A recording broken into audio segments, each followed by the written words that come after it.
નમસ્કાર ખેડૂત મિત્રો, હું આજે આંધ્રપ્રદેશ રાજ્યના અનંતપુરમ જિલ્લાના કાદરી ખાતે છું.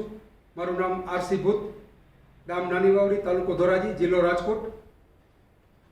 Acharya NG Ranga agriculture university ગંતુરના એગ્રીકલ્ચર રિસર્ચ સ્ટેશન કાદરી ખાતે હું અત્યારે આવ્યો છું. મિત્રો, આપને એક વાત જણાવી દઉં, સૌરાષ્ટ્ર અત્યારે મગફળીમાં વિશ્વમાં અને દેશમાં અગ્રેસર છે. પણ આજથી 80 વર્ષ પહેલાં આદરણીય પદ્મા બાપા, મૂળ પીપળિયા, તાલુકો ધોરાજી, પ્રથમવાર આંધ્રપ્રદેશમાંથી જ મગફળીને સૌરાષ્ટ્રમાં લઈ આવ્યા હતા.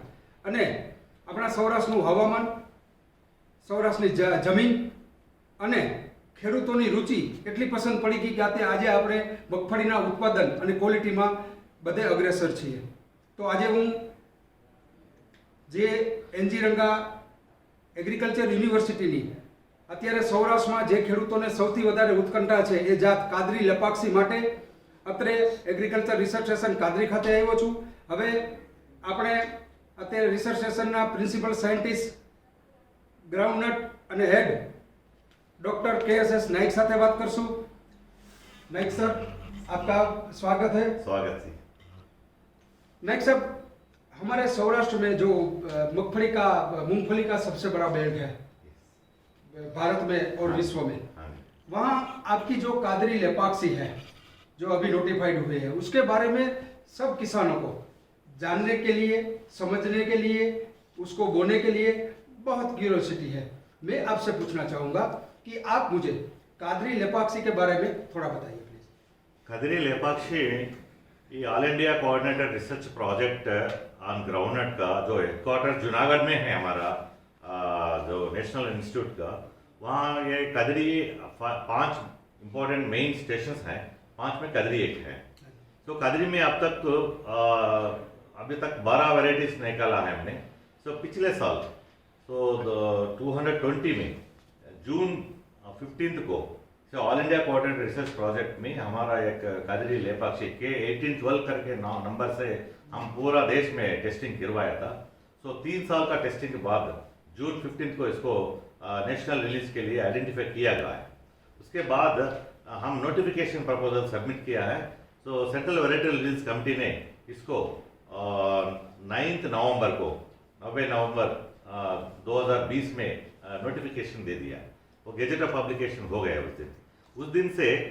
उससे पहले हम इस वैरायटी को हमारा आंध्र प्रदेश में हर एक जिले में मल्टी लोकेशन टेस्टिंग में टेस्ट किया था. तो उसका टेस्ट रिजल्ट भी 3 साल के बाद आ गया है. उसके तरफ हम सब हर एक किसान को हमारा आंध्र प्रदेश तेलंगाना में मिनी किट्स के रूप में 5-5 केजी बीज हर एक किसानों को, एक जिले को 100 किसानों को हम दिया था. वो 217 में, 18 में, 19 में हमारा खेत उनकी खेत में डाल के बहुत अच्छा फसल निकाला है.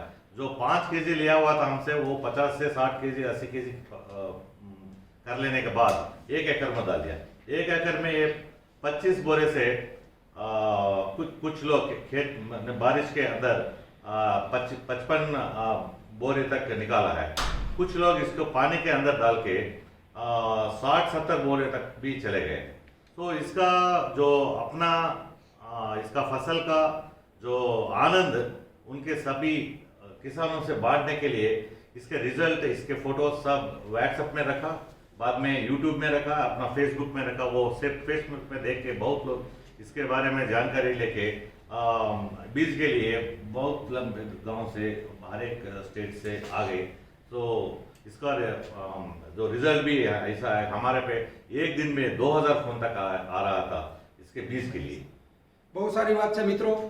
ડૉક્ટર નાઇક સાહેબનું એવું કહેવાનું છે કે કાદરી લેપાક્ષી એ 2017 થી એ લોકોએ ડેવલપ કરી અને ખેડૂતોને મિની કિટના રૂપમાં આપવાનું શરૂ કર્યું. અને 2020 15 જૂને એપ્રુવલ પ્રપોઝલ થઈ અને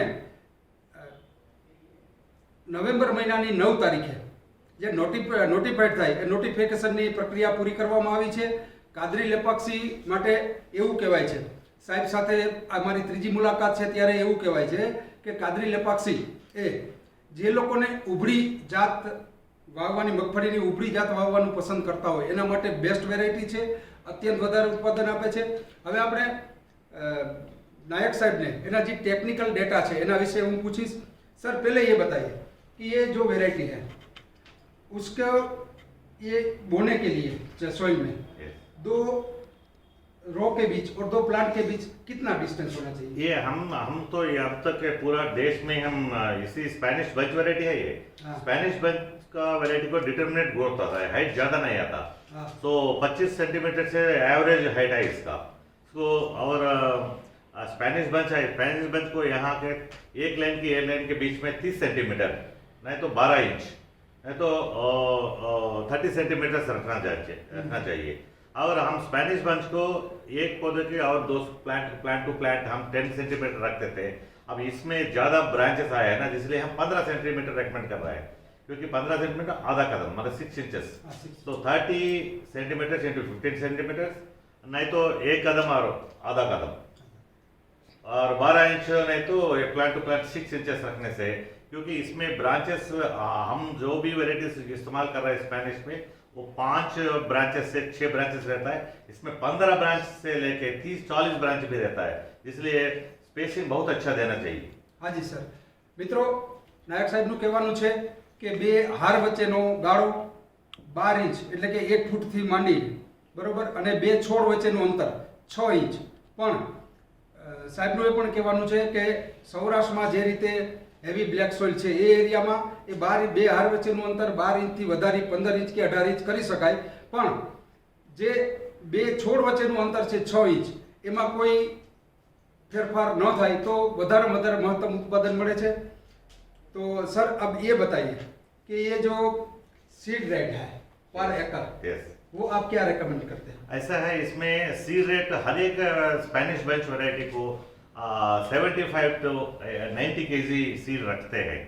अब बट इस वैरायटी में ज़्यादा ब्रांचेस निकालता है, जिसलिए सीड रेट बहुत कम होना चाहिए। तो इसके हिसाब से 30 into 15 सेंटीमीटर्स के हिसाब से बोएगा तो हम 1 स्क्वायर मीटर को 20 प्लांट्स रखना चाहिए। 20 प्लांट का मतलब हम 1 एकड़ को 4000 स्क्वायर मीटर रहता है ना, इसलिए 80,000 प्लांट हम अकोमोडेट करना चाहिए। इसका 100 बीज का वजन रहता है 40 ग्राम, मतलब एक बीज का 0.4 ग्राम वजन रहता है। हम मल्टीप्लाई करेगा तो 32 केजी से ज़्यादा नुकसान हो जाएगा, इसलिए इसी स्पेसिंग से 1 एकड़ को 32 केजी का बीज बराबर ठीक हो जाता है, ये पॉपुलेशन ठीक हो जाता है। मगर 32 केजी बीज के लिए हम 40 केजी फली मूंग लेना चाहिए। Okay sir. મિત્રો, નાયક સાહેબ એવું કહે છે કે બિયારણનો દર શું હોવો જોઈએ? 1 એકરમાં સૌરાષ્ટ્રમાં ગણી તો આપણે 16 ગુઠ્ઠાનો વીઘો થાય એટલે 2.5 વીઘા 1 એકર, એટલે 1 એકરમાં 35 કિલો દાણાની ભલામણ છે, એટલે કે 1 વીઘે 14 કિલો દાણા થયા। 1 વીઘે 14 કિલો દાણાની આ લોકોની ભલામણ છે, એનાથી વધારે ભલામણ નથી।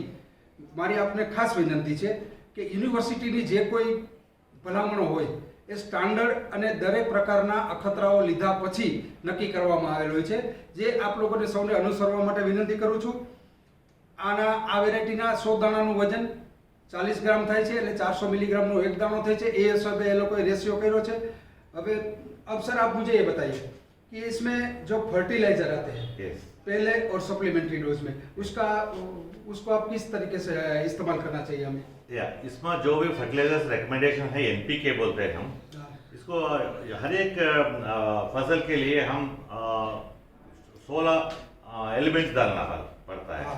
उसमें पहले वो तो CHO carbon, C carbon, hydrogen, oxygen. वो तो कार्बन तो हम खाद से डालते हैं, और हाइड्रोजन ऑक्सीजन तो जमीन में पानी से मिल जाता है। और दूसरा है एनपीके। जो एनपीके है ये ज़्यादा चाहिए, सो ये नाइट्रोजन बोलते हैं या फास्फोरस या पोटाश। सो ये हम स्ट्रेट फर्टिलाइजर डालने से अच्छा है। जो जहाँ बहुत लोग कॉम्प्लेक्स फर्टिलाइजर्स डालते हैं, जैसे DAP और ये 1919, 1414 वाला, वो रिकमेंडेशन नहीं है इसका पूरा डाल, क्योंकि ये आखिरी तक फूल आते रहेगा, और 15 ब्रांचेस है, इसके में पॉड्स भी कम से कम 100, 120, 150 तक पॉड्स आएगा। पर इतना पॉड्स, इतना ब्रांचेस, इतना मोटा पौधा हो रहेगा तो इसको न्यूट्रिशन ज़्यादा डालना चाहिए। इसलिए हम रिकमेंडेशन करते हैं स्ट्रेट फर्टिलाइजर इसमें बोने से पहले सब बीज बोने से पहले, एक हफ्ते से पहले ना तो एक दिन पहले हम एक 4 बोरे मगर 300 kg, तो जो कैस्टर केक हो, नहीं तो नीम केक हो, या वर्मी कंपोस्ट हो, नहीं तो ऐसे कोई कॉम्प्लेक्स ये कंपोस्ट है, वो 300 kg डालना चाहिए 1 एकड़ को। और सिंगल सुपर फास्फेट बोलते हैं ना, एसएसपी 300 kg डालना पड़ता है, क्योंकि हाई से और उसमें आधा 300 में आधा क्या होता है 150 kg म्यूरेट ऑफ पोटाश डालना चाहिए। ये तीनों मिला के ज्यादा लोग ये क्या कहते हैं ब्रॉडकास्ट कर देते हैं खेत पे। ब्रॉडकास्ट करने से क्या है वो खाद सब ऊपर ही रहेगा और जड़ों को नहीं पहुंचेगा।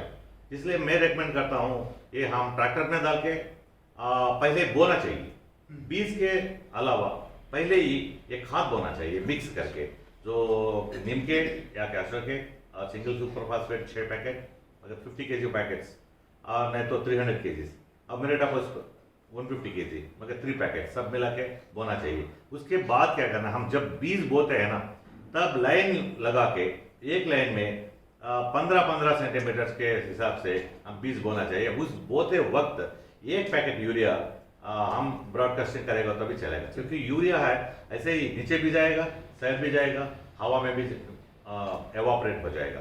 और उसके साथ 30 kg जिंक सल्फेट हम रिकमेंडेशन करते हैं इसके, 30 kg जिंक सल्फेट 1 बोरा मतलब 50 kg यूरिया सब मिला के नाइट्रोजन के रूप में सब ब्रॉडकास्ट करने से ठीक हो जाता है।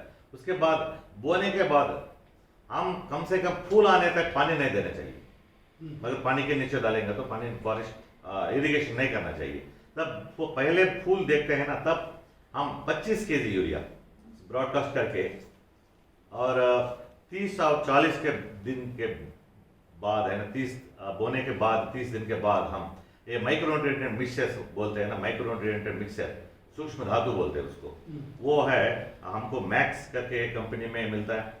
तो iron, zinc, boron, molybdenum, manganese, copper और स्टील, ये सब मिक्सर हम के रूप में 1 kg पाउडर लेके हम मिक्सर पाउडर हम इसको 6-8 टैंक में डाइल्यूट करके 6-8 ग्लासेस में डाइल्यूट करके एक ग्लास एक टैंक में स्प्रेइंग करना चाहिए।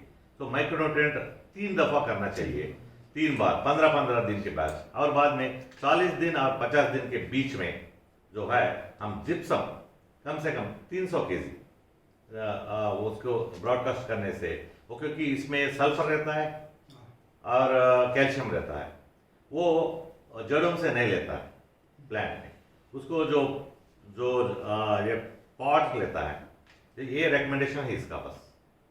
ઓકે સર, મિત્રો પાયાના ખાતરમાં આ લોકોની જે ભલામણ છે એ પ્રમાણે 1 એકરમાં 300 કિલો સિંગલ સુપર ફોસ્ફેટ, 250 થી 300 કિલો લીંબોડીનો ખોળ હોય, એરંડાનો ખોળ હોય, વર્મી કમ્પોસ્ટ ખાતર હોય કે કોઈ પછી સિટી કમ્પોસ્ટ કોઈ જે સેન્દ્રીય ખાતર આવે છે એ પણ ચાલી શકે, એ પાયામાં આપવાનું, તથા એની સાથે 75 કિલો એટલે કે 75 કિલો યુરિયા અને 150 કિલો મ્યુરેટ ઓફ પોટાશ, એ સાથે બધું સીડ ડ્રીલથી એટલે કે ઓરણી જે હોય છે વાવવાની, એ ઓરણીથી વાવવાની ભલામણ છે।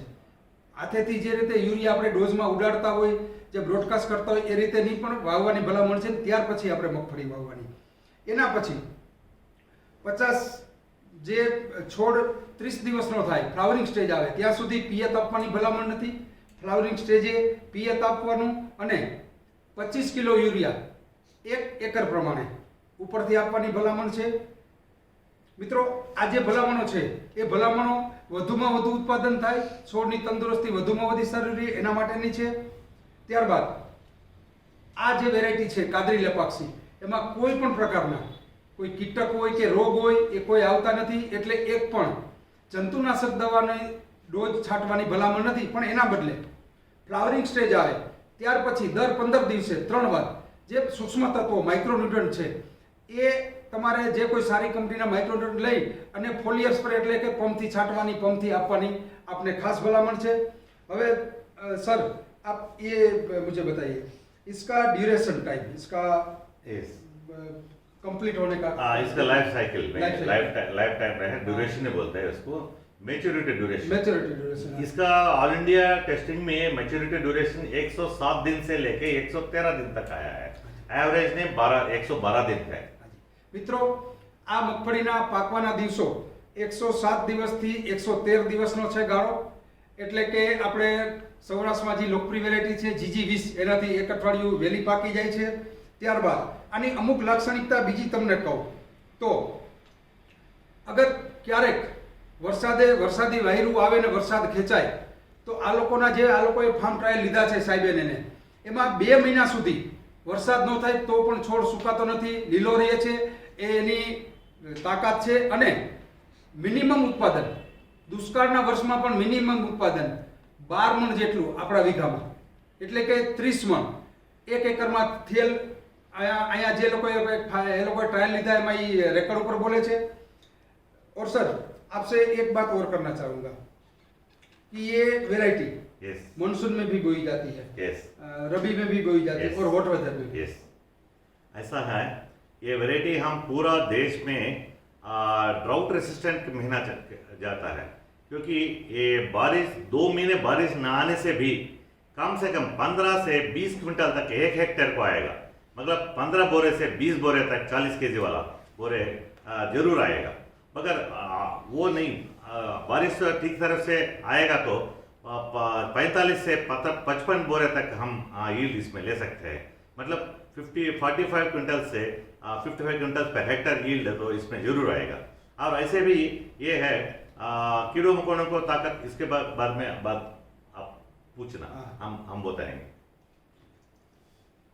નાયક સાહેબનું કહેવાનું છે કે આ જે વેરાયટી છે બરાબર, એમાં બીજી એક તમને એની ખાસિયત કહું, તેલનું પ્રમાણ 51% છે, પ્રોટીન ઘણું સારું એટલે કે 28% પ્રોટીનનું પ્રમાણ છે।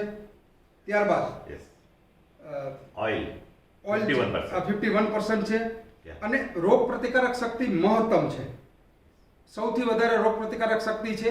આપણે જોવાનું એ જ છે કે તમારો ખેતી ખર્ચ બચાવવા માટે અગર મગફળીમાં આપણે સામાન્ય રીતે સૌરાષ્ટ્રમાં 4 થી 6 ડોઝ દવાના આપતા હોઈએ છીએ, તો આમાં એક પણ ડોઝ આપવો પડે એમ નથી। ફક્ત માઇક્રોન્યુટ્રન્ટ ઉપર એનું ઉત્પાદનની જે ક્ષમતા છે એ જળવાઈ રહે છે। और सर इसके बारे में आप और क्या बताना चाहेंगे? ऐसा है, ये वैरायटी देखो हर एक सीजन में डाल सकते हैं। हमारा बारिश में डाल सकते हैं, जो बारिश 2 महीने नए आने तक भी अच्छा फसल आएगा। और रेनफेड में नॉर्मल रेनफॉल में भी डाल सकते हैं। मगर ज़्यादा बारिश, पिछले साल इधर बहुत ज़्यादा बारिश हुआ था, तब भी बहुत अच्छा फसल आया इसमें, क्योंकि इसमें फ्रेश सीड डॉर्मेंसी है, जो इन सीटू स्प्राउटिंग नहीं होता है। इसको 20 दिन तक फ्रेश सीड डॉर्मेंसी है, इसलिए ज़्यादा निकालते वक्त बारिश होने से भी हम ये बीज में जमीन में उगता नहीं, ऐसा भी फ्रेश सीड डॉर्मेंसी है। और रेनफेड में नहीं तो हम बारिश जब पानी के नीचे डालेगा तो कम से कम 50 से लेके 60 बोरी तक हर एक किसान को आता है। मगर अच्छा मैनेजमेंट करेगा तो 17 बोरी तक इसमें यील्ड है। और ऐसा है, इसमें कीड़े मकोड़ों का खर्चा बहुत जीरो है।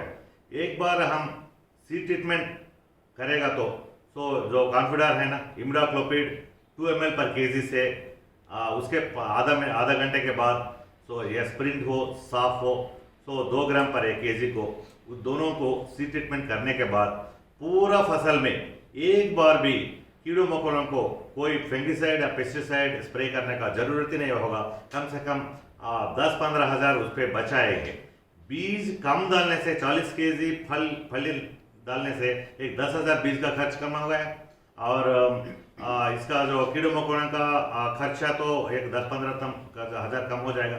और यहाँ हमारा रायलसीमा में, आंध्रा में, तेलंगाना में इसका घास भी जो हार्म्स बोलते हैं ना, फॉडर वैल्यू बहुत ज़्यादा है। इसका स्टे ग्रीन तक एक पत्थर भी गिरता नहीं आखिरी तक, इसलिए इसका पत्थर की वजन भी और एक ट्रैक्टर बढ़ता है। 2 ट्रैक्टर का घास इसमें आता है। एक ट्रैक्टर कम से कम 15,000 तक बेचता है, इधर 2 ट्रैक्टर का घास आएगा तो 30,000 तक हम कमा सकते हैं। कम से कम 30,000 से 40,000 तक सेविंग भी है इस पे।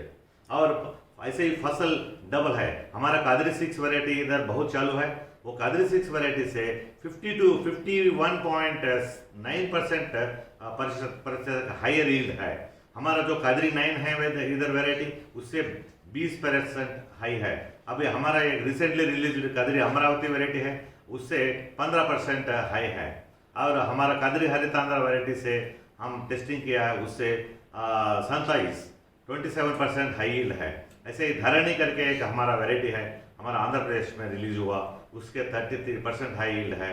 और सभी वैरायटी टैग 24 से 20% हाई यील्ड है, और टैग 24 से 20 से 25% तक हाई यील्ड है। और कीड़ा मकोड़ा का बहुत ताकत वाली है। ऐसे ही इसका क्रॉसिंग में हम 3 पेरेंट्स को यूज किया है, इसलिए इसको 3 एडिशनल क्वालिटीज मिला है। इसलिए पूरा देश में अभी तक जो भी वेराइटीज है GPVD 44 उससे 44% हाई यील्ड है। और VRI 6 करके एक वृद्धाचलम से ग्राउंडनट है, उससे 20% अधिक उत्पादक है। और रायचूर वेराइटीज है, उसके 15% से 19% तक ज़्यादा यील्ड है। पूरा देश में अब तक इसका यील्ड से बड़ा हुआ वैरायटी कोई आए नहीं है, क्योंकि ड्राई लैंड में एवरेज यील्ड है तो 35 बैग साइज का। મિત્રો નાયક સાહેબનું એવું કહેવાનું છે કે ઉત્પાદન ક્ષમતા જે કાદરી લેપાક્ષીની છે, વિપરીત સંજોગો હોય, ધારો કે દુષ્કાળ વચમાં 30 દિવસ કે 50 દિવસ 60 દિવસ સુધીનું વાયરું કાઢે, વરસાદ ન થાય, અથવા તો વધુ વરસાદ થાય, પાણી ભરાય, મગફળીમાં પાણી ભરાઈ રહે, એવા કપરા સંજોગોમાં પણ એની ઉત્પાદન ક્ષમતા એ લોકોના જે આંકડા છે એ મુજબ એક હેક્ટરે 175 થી 300 મણ, એટલે આપણા 16 ગુઠાના 1 વીઘામાં 28 મણથી 48 મણ સુધીના ઉતારા છે। મિત્રો, હું 4 દિવસથી કાદરીમાં છું। અત્યારે અસંખ્ય ખેડૂતો જે લોકોએ કાદરીનું સીડ પ્લોટ રાખ્યો છે એ બધા જમા કરવા આવે છે। ઘણા ખેડૂતો સાથે વાત કરી, એક પણ ખેડૂતનું ઉત્પાદન, મેં જે બધા પાસેથી આંકડા લીધા એમાં એક પણ ખેડૂતનું ઉત્પાદન આપણા 16 ગુઠાના 1 વીઘામાં 40 મણથી નીચું નથી ને વધુમાં વધુ 56 મણના ઉત્પાદનના આંકડા છે। 4 દિવસથી હું આ ખેડૂતો સાથે સંવાદ કરું છું અને જાણવાની કોશિશ કરું છું। तो नायक साहब, आपका बहुत बहुत धन्यवाद। पूरे गुजरात और सौराष्ट्र रीजन के किसानों की तरफ से आपने वो जो ये नई वैरायटी कादरी सीरीज की है वो आपने डेवलप करके, अच्छी तरह डेवलप करके, एक तरफ तो एक किसान की सेवा की है। मैं सभी गुजरात और सौराष्ट्र के किसानों की तरफ से आपका शुक्रिया अदा करता हूँ, धन्यवाद। और मित्रों, एक छेल्ली बात, અત્યારે અહીંથી સૌરાષ્ટ્રમાં અનેક લોકો કાદરી લેપાક્ષીને નામે મગફળી લઈ જાય છે। સર્વે ખેડૂત મિત્રોને એક વિનંતી છે કે જે બિયારણ છે એની ચકાસણી કરીને જ તમે વાપરજો। એનું કારણ છે, ગયા વર્ષે સૌરાષ્ટ્રમાં GJG 32 જે જૂનાગઢની ડેવલપ થયેલ જાત છે એના નામે અમુક વેપારીઓએ, લેભાગુ તત્વોએ બિયારણ વેચી અને એ બિયારણ ખરેખર GJG 32 નહોતું પણ 128 નીકળ્યું અને ઘણા ખેડૂતો છેતરાયા। તો આ વખતે કાદરી લેપાક્ષીમાં એવું ન થાય। બિયારણ થોડુંક મોંઘું હોય તો ભલે હોય, પણ ચકાસણી કરીને જ લેવું, એવું મારી આપ સૌને વિનંતી છે। ફરી એકવાર ડોક્ટર KSS નાયકનો હું આપણા સમસ્ત સૌરાષ્ટ્ર અને ગુજરાત ખેડૂત પરિવાર વતી ખૂબ ખૂબ આભાર માનું છું। ધન્યવાદ સર। ધન્યવાદ।